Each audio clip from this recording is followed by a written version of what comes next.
Bueno, queremos ante todo agradecerles la invitación a la brigada, a esta feria histórica que se hace aquí en la Ciudad de México. Estamos muy contentos de que nos hayan invitado, de compartir.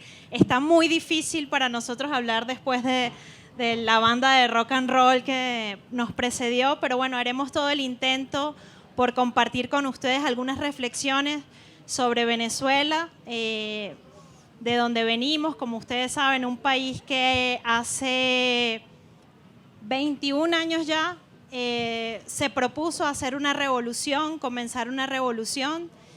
Y bueno, queremos compartirles un poco de esa historia, que es nuestra historia, y sobre todo porque creemos que México está viviendo también un momento muy especial y muy importante también de su historia política, social, cultural, y que nos identifica muchísimo, nos mueve muchísimo también y nos conmueve muchísimo también por lo que nosotros venimos y nosotras venimos haciendo en Venezuela.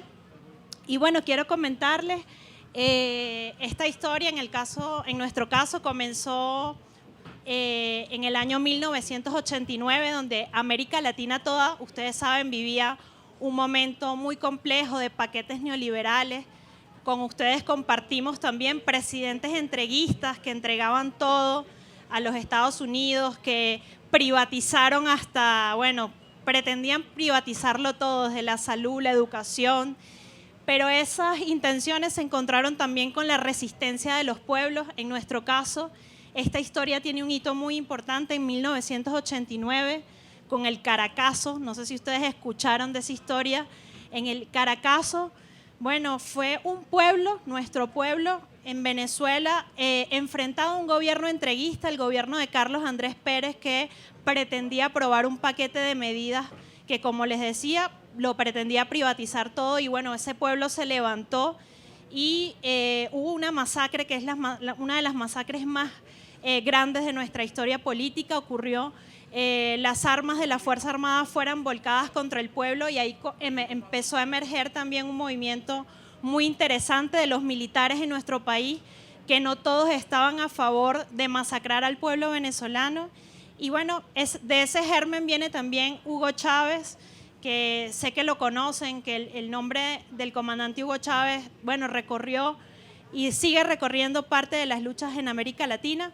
Y bueno, en 1992, parte de ese movimiento de militares bolivarianos, revolucionarios, se levantaron también en contra de estas falsas democracias representativas.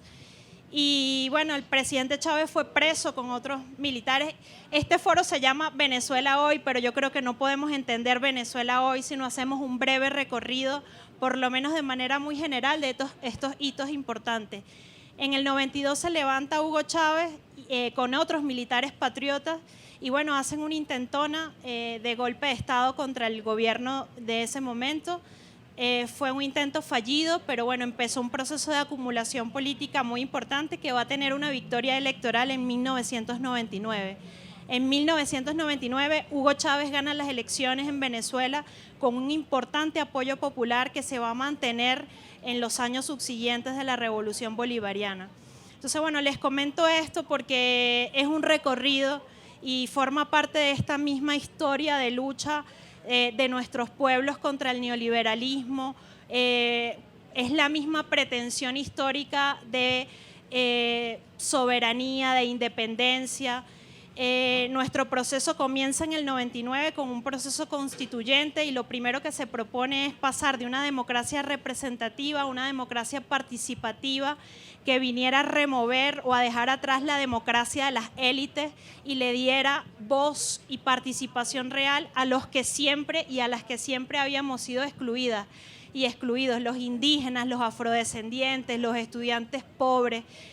Ese proceso revolucionario y esa constituyente empieza a darle voz y voto a los que nunca tuvimos voz y voto en nuestro país. Por eso es un proceso profundamente democrático, y como decía el compañero que nos presentó este foro, por más que hay sanciones de los Estados Unidos, por más que hay guerras económicas, por más que algunos decimos que nos asesinaron al comandante Chávez porque algunos creemos que fue un cáncer inoculado, que no fue un cáncer real, ¿no? Y bueno, es un debate, pero bueno, me suscribo en esa idea. Y bueno, por más de intentos de golpes, de desestabilización de nuestro país, es un pueblo que se mantiene firme, y esto tiene que ver precisamente con esta historia que les venimos a compartir un poco, venimos a compartir con ustedes hoy, que tiene que ver con esa historia de resistencia. Entonces, bueno, se armó ese proceso constituyente y se armó también un proceso de democracia y que nosotros llamamos de poder popular. El poder popular para nosotros es un concepto clave que nos ha permitido resistir todos estos procesos, ¿no? Hugo Chávez lanza el proceso constituyente, democracia participativa, y también la segunda acción más importante a mi criterio, y creo que ahí lo compartimos, tiene que ver con nacionalizar los recursos naturales, el petróleo, el gas, los hidrocarburos. Esto le produce que nuestro proceso en el 2002 le hayan dado un golpe de Estado. A los 3 años de estar en el poder nos dan un golpe de Estado los Estados Unidos. Y bueno, ese golpe de Estado, milagrosamente, gracias a la voluntad de un pueblo que salió a las calles, duró 48 horas. El pueblo retomó el poder político en 48 horas y Hugo Chávez regresa al poder después de este intento de ruptura del orden constitucional en nuestro país. Por eso es importante para nosotros y nosotras este proceso que se da de soberanía y de recuperación de los recursos naturales, que implica, y lo traigo a colación porque sé que en México está en un debate interesante ahorita sobre la soberanía energética y todos los intentos también que la Cuarta Transformación está haciendo para recuperar la soberanía y profundizar la democracia también en México, ¿no? Y en este sentido, a nosotros ese intento de nacionalizar los recursos naturales, petróleo, gas, hidrocarburos en general, recursos naturales. Los Estados Unidos es nuestro país es un país que tiene uranio, que tiene recursos naturales muy importantes en la Amazonía, que compartimos con Brasil y Colombia, y en este sentido, por muchísimos años, estos recursos naturales se iban directamente en aviones norteamericanos para la fabricación de armas, entre otras cosas, ¿no? Entonces, bueno, este intento, que fue un intento que contó con muchísima voluntad política y respaldo popular, costó no solamente golpe de Estado, sino que nos ha costado una historia de 20 años de tensión con los Estados Unidos.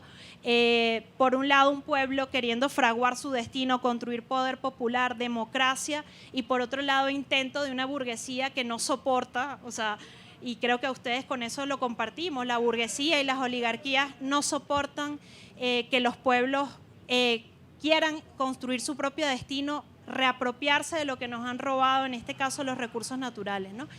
Y bueno, voy cerrando diciéndoles que ha sido, en el caso venezolano, una batalla no solamente política, económica, sino también una batalla en el orden cultural y en el orden de las ideas.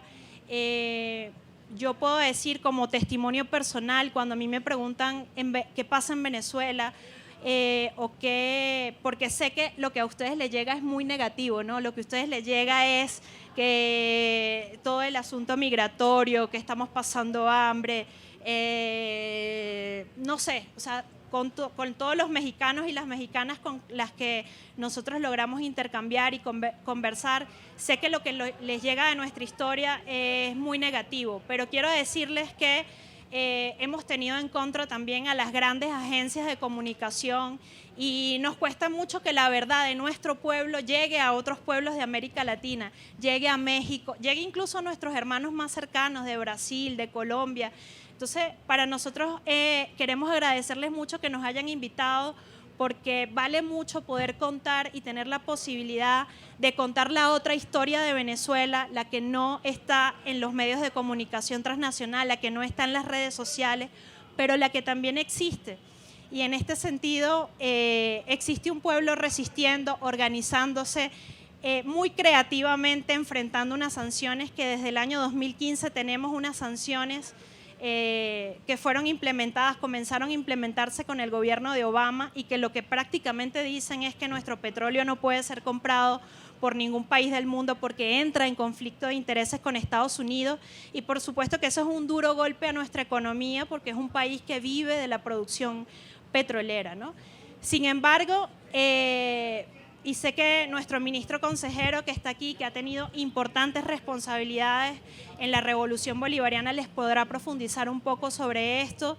Estamos en un proceso actualmente de recuperación económica y estamos en un proceso también no solamente de resistencia, sino también de creatividad y de producción local. Para nosotros es muy importante las comunas, es como nuestra forma organizativa local y es lo que nos ha permitido. Yo tengo un documental, está en YouTube, está liberado ahí, se los comparto, se llama La Comuna Venezolana y un poco habla de esta experiencia de cómo el pueblo venezolano sortea y enfrenta un bloqueo económico criminal. Ustedes han escuchado del bloqueo a Cuba, que es un bloqueo que ya tiene más de 50 años. Bueno, contra Venezuela también hay un bloqueo muy fuerte, no solamente económico, sino cultural y comunicacional, porque que a ustedes no les llegue que Venezuela fue un país que logró en muy poco tiempo alfabetizar a su población, construir un sistema de salud público muy interesante con apoyo de Cuba, territorializado, un médico en cada barrio resolviendo problemas de salud que históricamente estuvo privatizado. Yo sé que eso no les llega a ustedes y que para nosotros y para nosotras es muy valioso comentárselo. Que una revolución como la nuestra dejó atrás la privatización de las universidades. Andrés Eloy, por ejemplo, fue rector de la Universidad Bolivariana de Venezuela, donde yo hice mi primera carrera universitaria, donde no me costó ni un bolívar graduarme ni tener acceso a la educación pública. Y yo creo que esas cosas tienen que ver mucho con una revolución que puso en el centro al ser humano y no al capital, y una revolución que tuvo prioridades humanistas de resolver los problemas sociales heredados y del neoliberalismo más atroz, ¿no? Eso implicó lo que les decía, nacionalización de los recursos naturales, pero también nacionalización y también como volver, o sea, que el Estado tuviera un sentido social que pudiera estar al servicio de resolver los problemas más importantes del pueblo venezolano.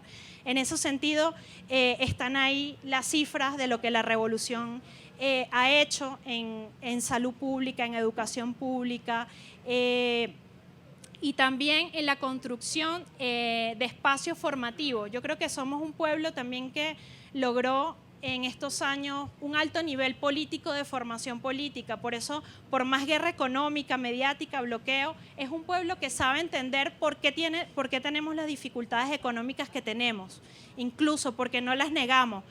Tenemos unas condiciones económicas muy complejas que nos impone el bloqueo económico, pero también sabemos quién nos impone ese bloqueo, también sabemos quién nos impuso las sanciones y también sabemos la calidad de vida que logró nuestro pueblo con la revolución bolivariana. Entonces, bueno, queríamos compartirles brevemente esta reflexión. No sé si al final podemos tener algunas preguntas.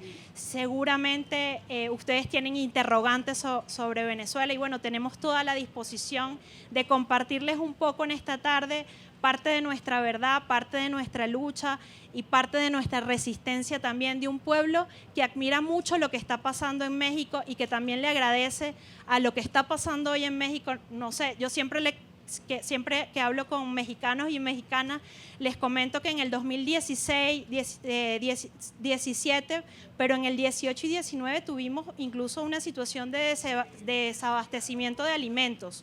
No se conseguían alimentos y México fue solidario con nosotros y nosotras y nos mandó la harina que ustedes hacen para las tortillas, la maseca. Bueno, nuestro pueblo que nunca, nosotros la tortilla no, nosotros es las arepas, bueno, pero la harina de las tortillas la usábamos para las arepas, nos llegaron, no sé, frijoles, nos llegó en un momento muy crítico. México fue solidario con Venezuela y yo sé que ustedes saben que históricamente ustedes han sido solidarios no solamente con Venezuela, sino con Cuba y con todos los procesos en América Latina que enfrentan dificultades económicas, pero que sin embargo son pueblos que están dispuestos a construir su propio destino. Entonces, bueno, muchas gracias y le doy la palabra a...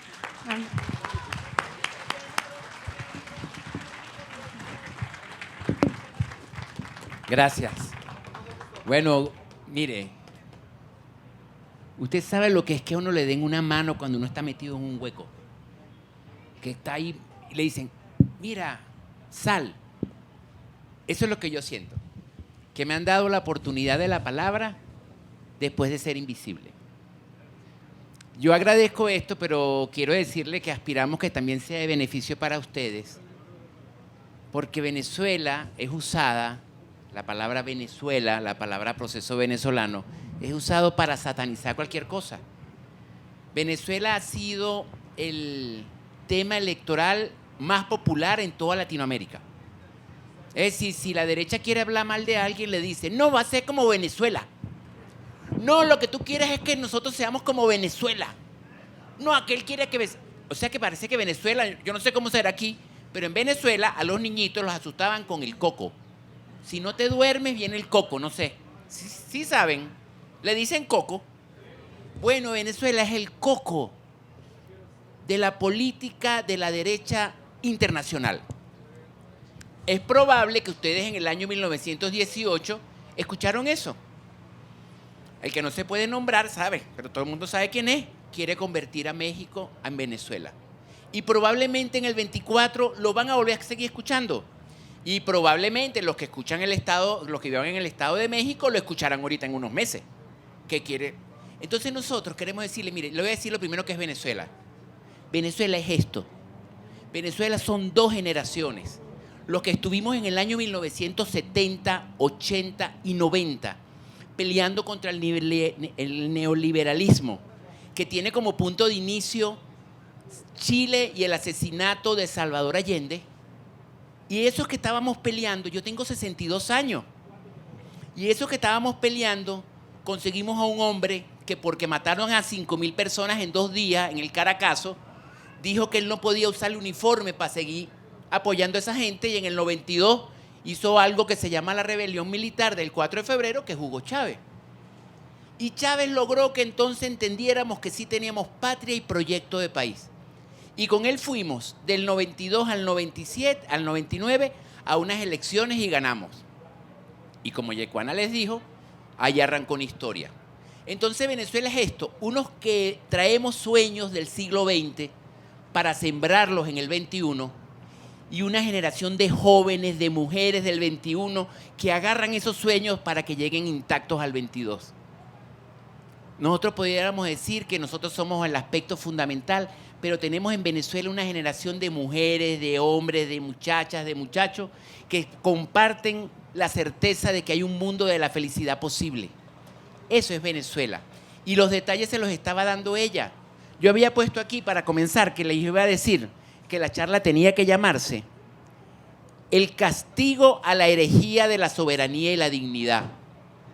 Porque lo que están haciendo con Venezuela es aplicarle un castigo.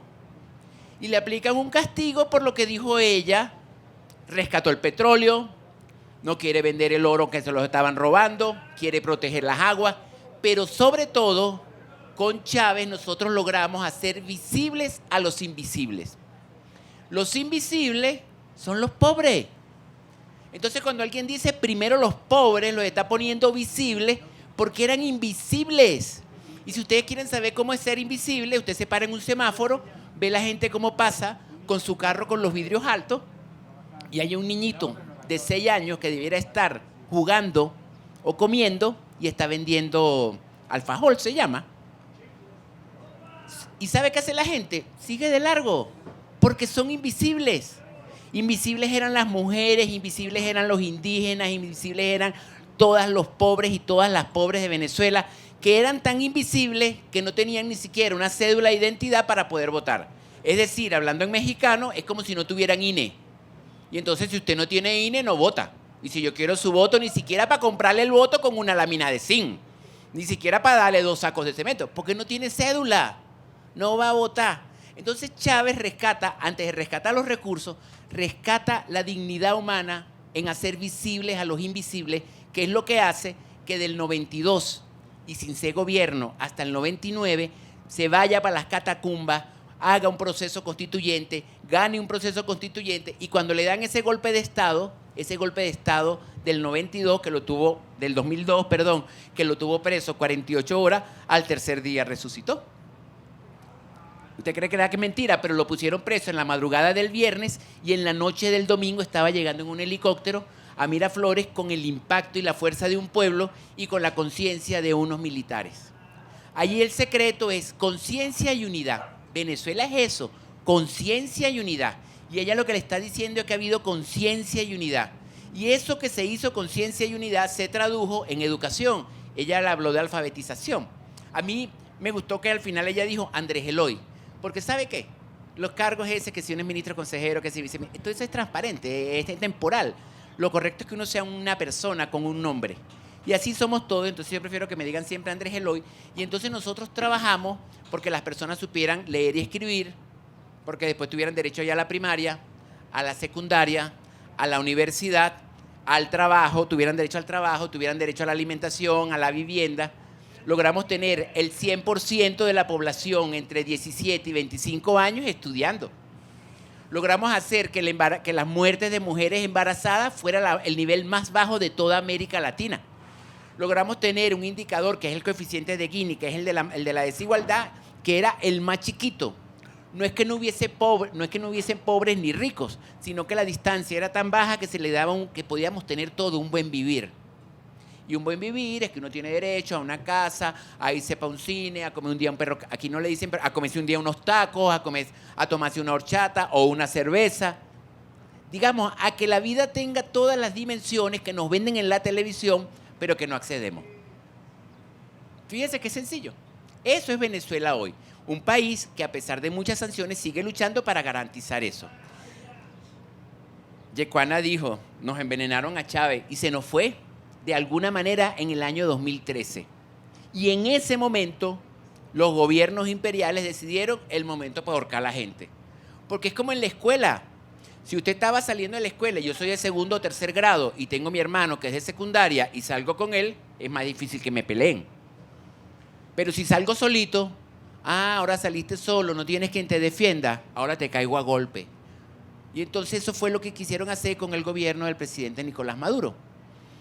Y entonces comenzó un conjunto de medidas que nosotros llamamos esas que se llaman sanciones, son realmente son unas medidas coercitivas unilaterales. ¿Por qué? Porque las sanciones no las decidieron en la ONU, no las decidieron en ningún lado. ¿Sí? Llegó un gobierno y nos dijo, ustedes no pueden vender petróleo y si lo venden no lo pueden cobrar. Pero si tuvieran ahorros, le voy a bloquear todos los bancos para que no puedan comprar. Y si ustedes tuvieran además cosas que le producen, se las vamos a robar. Y nos robaron la mayor red de estaciones de servicio de Estados Unidos, lo tiene una empresa que se llama Citgo, que es 100% venezolana y ahorita está 100% robada. ¿Por quién? Por unos señores que son los nuevos piratas de América. ¿Usted se acuerda de los piratas de cuando de la colonia? Bueno, esos piratas eran como británicos. Los utilizaban los británicos para embromar a los españoles. Ahora hay unos nuevos piratas, pero están del otro lado de la frontera. Y los piratas entonces deciden que se quieren agarrar todas las empresas de Citgo y las agarran. Por menos de eso sancionaron ellos a Cuba, porque Cuba nacionalizó unos atos y unas empresas, ¿verdad?, que necesitaban dar trabajo y lo hizo en el año 1960. Mire, el mundo de los invisibles. ¿Se acuerda que se lo dije? Ese es el que estamos corrigiendo. Ese es el que llegamos a corregir y nada más porque llegó él, lo voy a decir. Nosotros llegamos a tener 0 niños en la calle. Coño, se dice fácil. 0. O sea, no había un chamo que hiciera eso. Un chavo. Aquí le dicen chavo. Nosotros decimos un chamo. Un chavo que hiciera eso. Pero les vuelvo a decir entonces que impusieron unas medidas unilaterales porque nadie las decidió, no están en el marco legal de nadie. Es decir, es como si mañana se despertara algún funcionario de Estados Unidos y dijera, todo lo que pasa la familia, los 30 o 40 millones de mexicanos de Estados Unidos a México, lo vamos a suspender. Y entonces, de la noche a la mañana, 50,000 millones de dólares que entran de a poquito al pueblo mexicano, se los quitan. Y cuando le preguntan, ¿por qué razón? Bueno, nosotros percibimos que es narcotráfico. Oye, $100 mensuales. Sí, entonces, con una excusa, deciden que van a bloquear a alguien.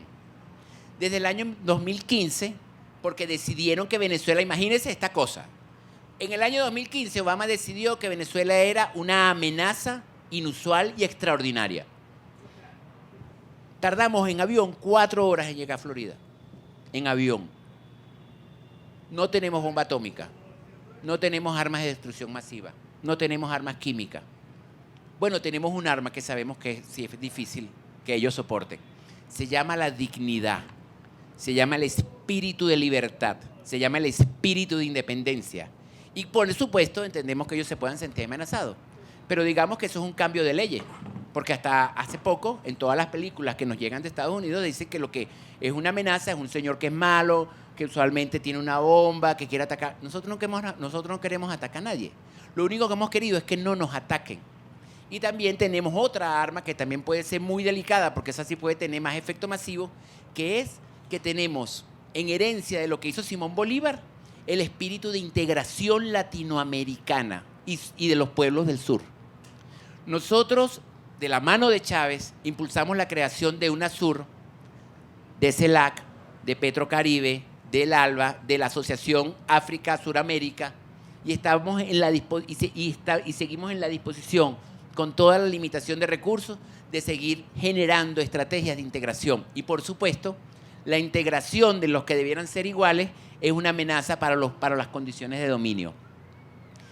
Entonces, con esas cosas desde el 2015, imagínense, ahora lo voy a hacer a una escala familiar, porque yo estaba en mi casa y con mi sueldo lograba mantener a Yecuana para que fuera para la universidad. Pero ahora el imperio, con una medida coercitiva unilateral, me dice, no venda petróleo y entonces no me pagan el sueldo.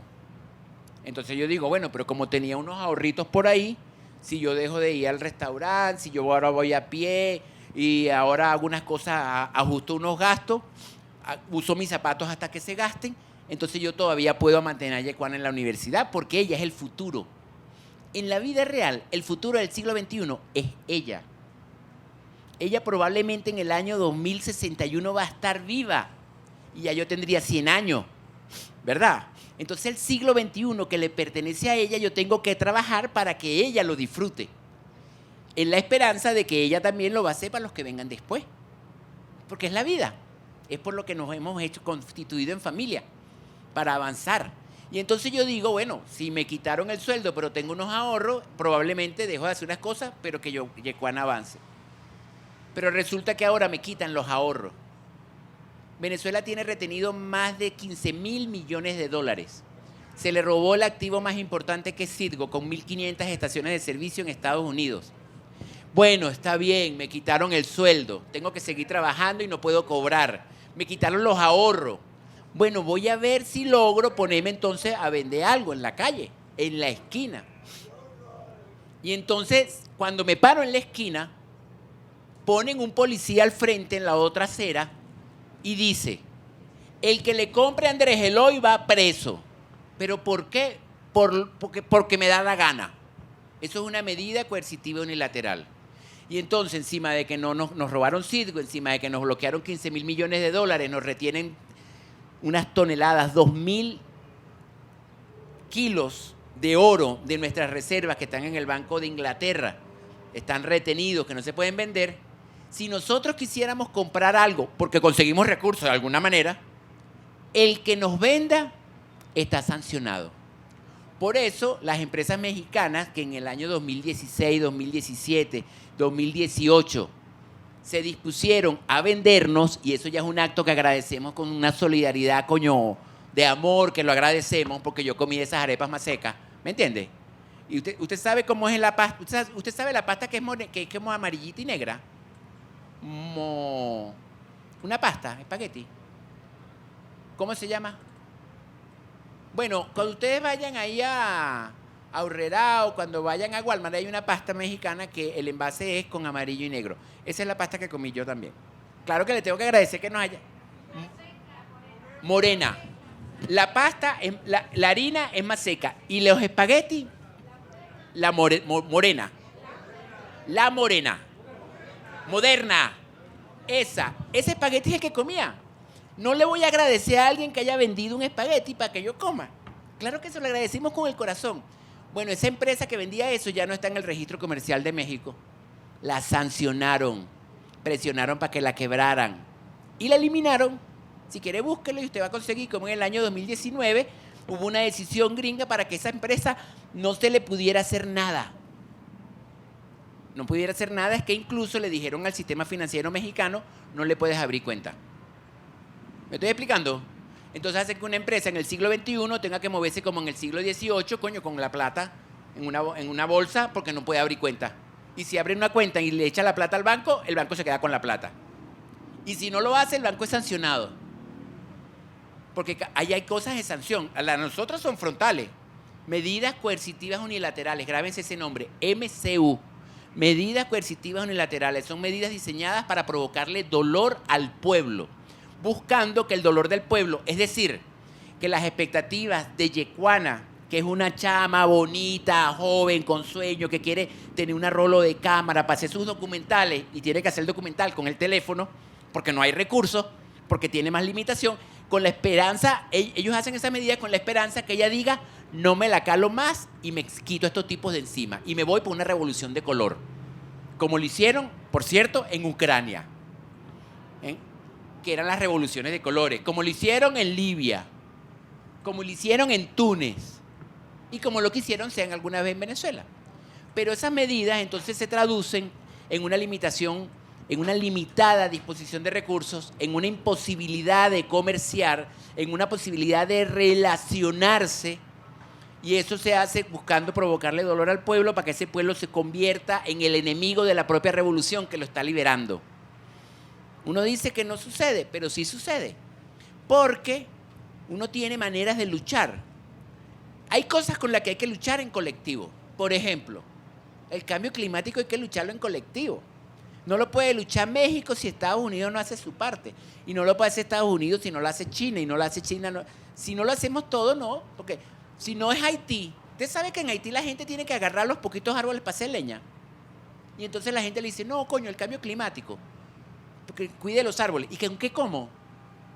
Cuando Venezuela le mandó unos barcos llenos de gas a Haití, bloquearon el barco. Bloquearon el barco, que se dice fácil, es que Estados Unidos en las aguas internacionales coloca unas lanchas. Y las lanchas están con militares armados. Y las lanchas con militares armados se montan en el barco y se llevan el barco. En plena crisis del COVID, en el año 2021, me va a corregir Yecuana si fue en el 21 o en el 22, nuestros hermanos de Irán nos enviaron un barco lleno de gasolina. Y el barco venía, claro, ustedes entienden, ¿no? Sale por allá, por el Cuerno, pasa por debajo de África tiene que cruzar todo el Atlántico Sur para venirse para acá. Cuando estaba llegando al Caribe Oriental, que son las islitas, les abordó un destructor norteamericano. ¿Qué hace el capitán del barco? Porque eso es un barco de marina mercante, los tipos no tienen ni pistolita. ¿Qué hizo el capitán del barco? Hace caso. Tiene que hacer caso. ¿Y para dónde llegó el barco? A Panamá. ¿Y dónde está la gasolina? ¡La vendieron! Los tipos agarran como los piratas. ¿Se acuerdan los piratas? Los piratas como, ¿cómo se llama el tipo que hace películas de piratas? Los piratas del Caribe. Como los piratas pero no con tanta gracia. Eso lo hacen como para que uno le tenga gracia a los piratas. Los tipos son los nuevos piratas, pero ahora con barcos que tienen la insignia de la barra y las estrellas. Entonces, eso es Venezuela hoy. Un país que está siendo asediado porque dijo que tenía derecho de ser libre y porque quiso cumplir lo que Simón Bolívar dijo en el año 1817, que es que los gobiernos tienen que proveer la mayor suma de felicidad posible, la mayor suma de estabilidad posible y la mayor suma de prosperidad. Felicidad, porque es la condición de la esencia humana. Estabilidad para poder relacionarnos en un sentido de comunidad. Y prosperidad para que esto ayude al buen vivir de muchas generaciones. Y eso que lo dijo Bolívar en el discurso de Angostura, que es lo que tuvo Chávez proclamando y construyendo, y es lo que sigue construyendo el comandante, el presidente Nicolás Maduro, es lo que es atacado, es lo que es satanizado. Yo le voy a decir que es Venezuela. Venezuela es un país que a pesar de estar, ya cierro, me encadeno. Venezuela es un país que a pesar de estar con estas condiciones de bloqueo, tuvo la tasa más baja, bueno, Nada más baja tuvo Uruguay, porque son más poquitos, son mucho menos población, pero tuvo la baja de fallecimientos por COVID más baja de Sudamérica. ¿Cómo lo hizo? Como nos dijo ella, pusimos un médico en cada barrio, en cada comunidad, en cada pequeña colonia. ¿Y sabe qué? Seguimos poniendo médicos. ¿Y sabe cómo estamos haciendo? Corazón. Ponemos el corazón y comenzamos a generar, como dijo Yecuana, nuevas formas de organización. Si a mí me preguntan cuáles son los logros del poder de la revolución venezolana a pesar del asedio, es que hemos demostrado que la educación es un derecho tan fundamental como respirar, que a la salud se debe acceder como un abrazo, que la vivienda es un derecho adquirido solamente por haber nacido y que nosotros debemos tener un plato para el tamaño de cada hombre y de cada mujer de nuestra patria. Gracias. Eloy, Yecuana, qué gusto haberlos escuchado. Ya hay varias gente formada. Tenemos poco tiempo. Tenemos tiempo, yo creo, de unas 3, 4 participaciones muy breves, compañeros. Uno, ¿quién más? 2. Bueno, 3. 3 preguntas o comentarios y les propongo que ustedes primero los oigan y después respondan para saber qué tanto tiempo podemos irle midiendo, porque nuestra próxima mesa empieza en unos 5 minutos, pero desde luego que sí queremos escucharlos responder algunas preguntas. Entonces, compañero y después Emiliano. Y luego el otro compañero. Buenas tardes, mucho gusto en estarlos escuchando. Cuando Bolsonaro estaba en el gobierno, cuando Bolsonaro era presidente de Brasil, yo pensé que la situación de Venezuela estaba gravísima, porque este señor sí era un militarista y podía agredir a Venezuela. La situación estaba grave. ¿Qué piensa usted hoy en día del gobierno de Lula? ¿Cree que ese gobierno está ayudando a la economía venezolana? Gracias. Emiliano. Buenas tardes. Solo quiero agregarles algunos apuntes muy rápido a la exposición de los señores, del señor y la señora, que me parece brillante. Quiero nada más decir de forma breve que si la revolución cubana, la Cuba de las últimas décadas, la Cuba revolucionaria, no se concibe sin la participación de México desde sus inicios, yo entiendo que tampoco se concibe la revolución bolivariana sin la participación de Cuba. ¿Por qué? Porque cuando Chávez sale de la cárcel después que intentó tomar el poder por la fuerza con los militares que lo siguieron, el destino que eligió Chávez para ir fue Cuba. Y cuando era un rebelde que había salido de la cárcel y llegó a Cuba, se encontró con que un hombre llamado Fidel Castro lo estaba recibiendo en el aeropuerto con honores de jefe de Estado. Y cuando Chávez dice, ¿pero por qué con honores de jefe de Estado a mí? Fidel le dice, porque tú eres el futuro jefe de Estado de Venezuela. Y pasaron unos añitos y Chávez fue el jefe de Estado de Venezuela. Yo quiero compartir ya para terminar, porque el tiempo apremia, una experiencia personal del año 2005, cuando se hizo la Cumbre de las Américas en Mar del Plata, que Fidel no pudo participar, porque si iba Fidel no iba Bush. Ustedes saben la historia, aquí en México cuando Fox le dijo a Fidel, no me busque problema, come si te vas, es el problema que sufre Venezuela, el mismo castigo que ha tenido que sufrir Cuba durante más de 60 años. Quería hacer este apunte porque cuando Hugo Chávez dijo en el estadio de Mar del Plata, al lado de Diego Armando Maradona y un poquito estaba Adolfo Pérez Esquivel, había un hombre negro, sin barba en ese momento y con 18 años menos, al que desde Cuba le dijeron, ponte detrás de Chávez. Y si algo le va a pasar a Chávez, que te pase a ti. Ese hombre era yo.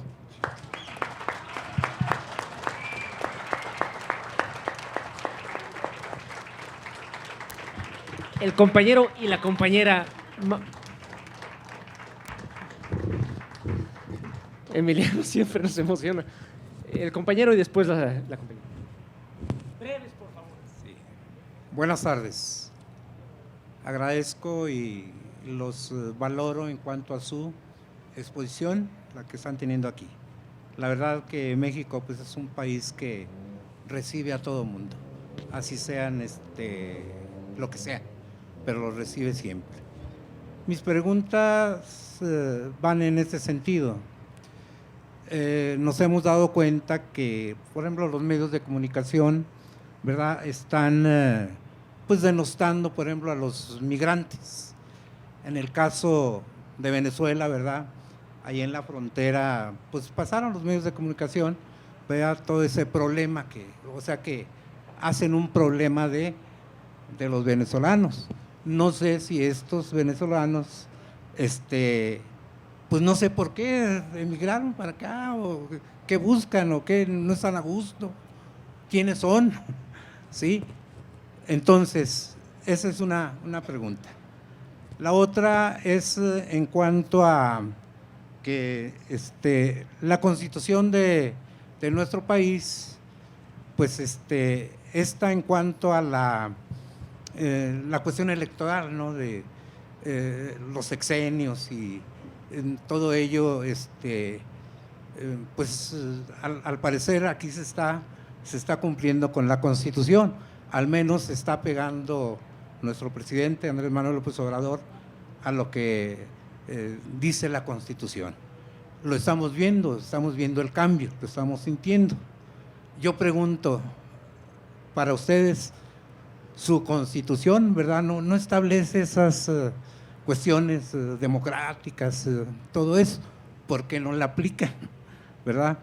La otra, yo valoro la actitud, por ejemplo, de nuestro ejército. Nuestro ejército se está cubriendo de gloria en este momento porque está funcionando, ¿verdad? Está a favor de pues, las obras que nos hacen falta a nosotros. Está a cargo ya de muchos proyectos, unos ya realizados y otros que vienen por ahí. ¿Y qué pasa con el ejército de ustedes, por decir? Esa es mi pregunta. La compañera ya para terminar. Sí. Yo mi pregunta es que ¿cuántos años tienen viviendo esto que nos están platicando? Porque yo veo que aquí vienen muchos inmigrantes salvadoreños y aparte colombianos, pero dicen que están muy mal en su país. Pero aquí lo único que yo tengo miedo es que siempre vienen a robar. Y siempre están pidiendo en las calles, pidiendo aquí, no, dice que allá no tienen trabajo, pero aquí hay mucho trabajo. López Obrador los invita mucho a que planten, eso que está haciendo mucho López Obrador. ¿Y por qué vienen los salvadoreños? Los colombianos nada más vienen a robar, a asaltar. A mi hija, dos colombianos le clonaron su tarjeta. A mí siempre que voy manejando, muchos salvadoreños están todos tatuados, todos. ¿Qué es eso? Pues hasta miedo, los maras salvatruchas. Y ahorita qué bueno que el Bukele los está encerrando, porque es lo que necesitaban. Porque digo, ¿por qué no hizo Chávez eso? Aquí, cuando son las elecciones, siempre nos dicen el sola, que vamos a hacer como Chávez, como Salvador, comunistas. Y ya lo vimos, decía que López Obrador era un peligro para México, pero no, lo que querían es esos de la derecha, que no llegara López Obrador. 40 años duró López Obrador para llegar. ¿Y cómo estamos ahora? ¿Cómo estamos gracias a las redes? A las benditas redes, como dice López Obrador, que estamos abriendo los ojos. Antes no, porque toda la prensa, todos los conductores de la Televisa nos dicen muchas mentiras. Entonces, gracias a las benditas redes sociales, me pregunta, ¿por qué está viniendo y se está yendo mucha gente de inmigrantes a Estados Unidos? Yo he viajado a Estados Unidos y allá en Estados Unidos les tienen miedo a los salvadoreños. Y a los mexicanos también, porque miren, tengo una hija que vive en San Francisco, California, y dice que desde que llegaron los mexicanos, se roban todo. Yo estoy en Estados Unidos, será lo peor. Yo amo a Donald Trump. ¿Por qué lo amo? porque tiene muchos pantalones igual que López Obrador, y como tiene muchos de estos, el López Obrador. Entonces yo digo, aquí dice López Obrador que nosotros somos ¡Viva AMLO! ¡Viva la democracia! Gracias. En teoría ya estamos en tiempo, pero vamos a expropiar revolucionariamente unos minutitos a la mesa siguiente. Nos encantaría oírlos. Unos tips, Nada más queremos oírlos mucho más tiempo. Rapidito. Y después vamos a seguir platicando con ustedes Rapidito. en corto. Los comprometo aquí para que hagan una declaración final y seguir platicando con nosotros en corto, porque nos quedamos con muchas dudas y ganas de escucharlos. Rapidito, porque fíjese, las dos primeras intervenciones relacionadas que tienen que ver con la cosa internacional.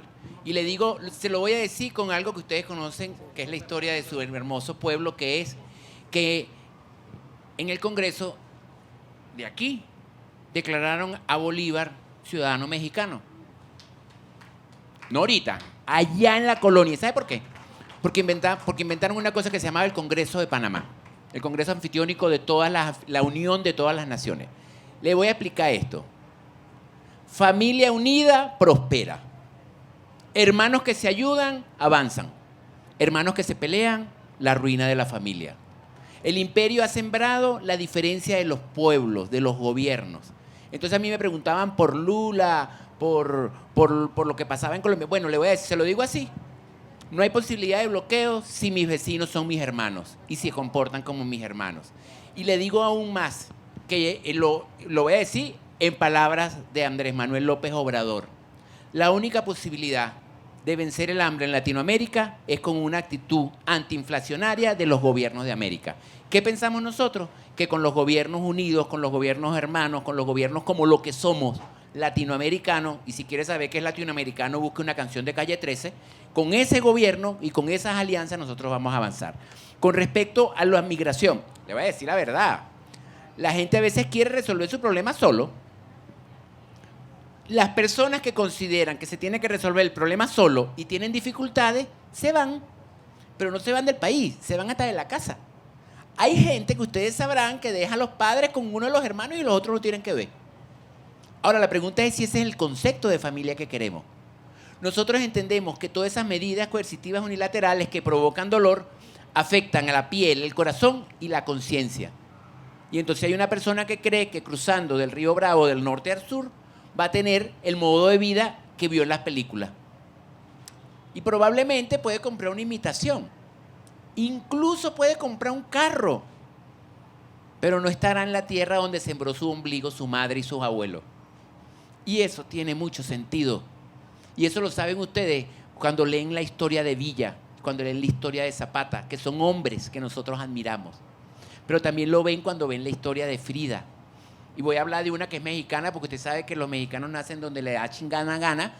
Cuando uno ve una mujer como Chabela Vargas. Entonces, cuando ustedes tienen todos esos referentes, saben que emigrar es una opción que usualmente se desarrolla con una intención individual, en condiciones difíciles. Y lo que le queremos decir, sí, estamos en condiciones difíciles, pero estamos en unas condiciones difíciles y por cada persona que migran hay 5 yecuanas que están haciendo eso que se llama el poder popular, que le vamos a pedir, y paso a Bornalo, que usted nos invite para que ella nos hable de eso. Y le voy a decir además ahora de 2 cosas. Número 1, las Fuerzas Armadas. Hay 2 paradigmas de Fuerzas Armadas. Las que tienen la Escuela de las Américas, que dicen las Fuerzas Armadas tienen que organizarse para atacar una invasión del vecino. Es decir, te ponen a pelear contra el hermano de al lado. Y pasó en Ecuador contra Perú, y pasó en Chile contra Bolivia. ¿Sí? Y hay otro paradigma que es el que tienen las Fuerzas Armadas, que por ejemplo lo tienen en Cuba, que dice las Fuerzas Armadas tienen que contribuir, porque usted tiene una gente ahí que estudió 5, 10, 20 años, tiene que contribuir. ¿Con qué? Con la sociedad. El papel de las Fuerzas Armadas es contribuir con la sociedad. Y usted sabe que después dijo que son las Fuerzas Armadas. Es el pueblo en armas. Porque ¿de dónde salen los soldados? ¿De dónde salen los enfermeros? ¿De dónde salen los que manejan los carros, los aviones, los mecánicos de transporte? Del pueblo. Y ese pueblo lo que está es disciplinándose para devolverle al pueblo lo que le ha dado en confianza, que son las armas para la prosperidad. Los invito a que busquen el discurso de Angostura para que lean esos 3 conceptos: felicidad, prosperidad y estabilidad, que son tan importantes para nuestro pueblo. Y por último, nada más quiero corregir algo. Por ultimito, nuestra Constitución establece la reelección. La establece, o sea que yo puedo volverme a elegir, lo dice la Constitución. Ahora fíjese esto, si Angela Merkel dura 18 años en el gobierno de Alemania, es una líder. Y si Chávez dura 12, es un dictador. ¡Coño! Eso es una expresión de Venezuela. ¡Coño! Voy a decirlo así, no sé si lo digo bien en México. ¡No mames! Nicolás va a tener 12 años cuando llegue el 24. Pero los compañeros que están en la directiva del Fondo Monetario Internacional tenían 20. Ah, pero ellos no eran dictadores. Ellos eran líderes del mundo. Angela Merkel era una líder de Europa. Trudeau. Y le voy a decir algo, porque estamos en un país de aquí de América. ¿Cuánto tiempo tenía la reina que ya no está? ¿O cuánto tiempo tienen los reyes de Europa? Entonces, esto es importante que lo digamos. La democracia de Venezuela es respetada con un esfuerzo, primero con base constitucional y con un esfuerzo de hombres, de millones de hombres y mujeres que son los que han salido a defender la democracia cada vez que hemos sido asediados y cada vez que hemos sido exigidos. Le agradecemos en nombre mío y de Yecuana de corazón que nos hayan dado estos minutos. Le voy a dar las palabras de Yecuana para unas palabritas de despedida. Porque tú eres la mujer que tiene que despedir todo lo demás. Agradecerles igual y bueno, responder solamente rapidito a la pregunta de nuestra democracia. Tenemos 23 años de revolución bolivariana y 21 elecciones ganadas. O sea, y tenemos un sistema electoral sumamente digitalizado y bueno, la revolución con más dificultades económicas, políticas y todo el contexto que les describimos sigue ganando las elecciones. Entonces, esto no lo pueden comprender nuestros enemigos, no lo pueden comprender los grupos económicos ni mediáticos del mundo, pero sí es un pueblo que está construyendo otro modelo de democracia también, donde las decisiones no la toman élites representativas, sino se toman en la comuna. Y tenemos un concepto interesante que se ha venido fraguando, que es el concepto de poder popular. Las decisiones, los alcaldes nuestros tienen que pedirle permiso a la gente organizada en asambleas populares para decidir en torno al presupuesto desde el nivel más micro, local, municipal, de cómo se resuelven los problemas de agua, de luz, de electricidad, en un ejercicio real de democracia. Entonces, bueno, nosotros tenemos un gran debate con la democracia liberal y creemos que las revoluciones y los procesos de cambio y de transformación en América Latina tienen que repensarse el modelo de democracia tradicional para empoderar a los de abajo, a los pobres, de manera real y concreta. Muchas gracias por habernos invitado y bueno, se nos acabó el tiempo.